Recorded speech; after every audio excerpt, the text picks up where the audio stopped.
Today I'm delighted to speak to Paul Adler, who's a senior professor at the University of Southern California. Good afternoon, Paul. Good afternoon, Carl. Thanks for having me here. Paul, we see a real tension here. We need more and more innovation. At the same time, we need to be efficient. I know some of your research has reflected on that. How can we be both those things at the same time?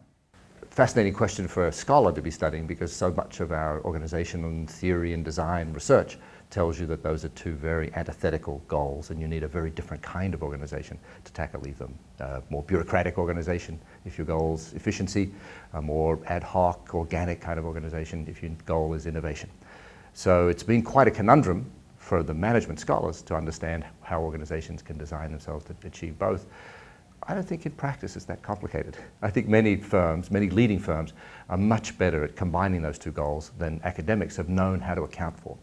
So for me, in a nutshell, the critical ingredient is a fabric of trust and a distinctive kind of trust. Trust because you need to be able to trust people to be balancing those two priorities in their minds, in their daily work.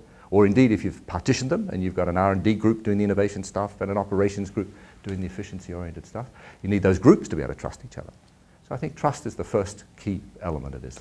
The second key one that I've spent a lot of time thinking about over the last couple of years is when I first began talking about trust with managers, many of them got sort of skeptical because they would say, what do you mean trust? Do you mean blind trust was what the term evoked? You mean I should trust you even though you're incompetent, even though you seem to be failing all the time? Yeah. And that obviously is not the kind of trust we need in industry.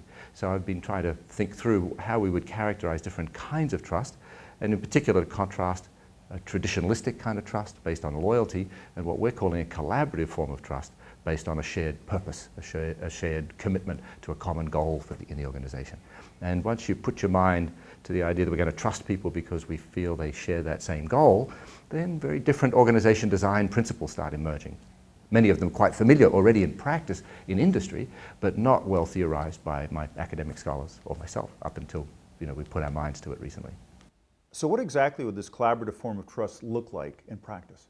Distinctive kinds of values, distinctive behavioral expectations, call those norms, and then supportive systems of rewards and authority structures. So distinctive values, we're going to value here not loyalty to the institution, loyalty to your boss, mutual loyalty of boss and employee, but commitment to that shared goal. That's a very different and very different fabric of values in the organization.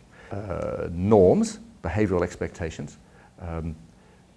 Typically the norms in a larger firm focus on, what shall I say, you do me a favor, I'll do you a favor. We expect people to live up to their commitments.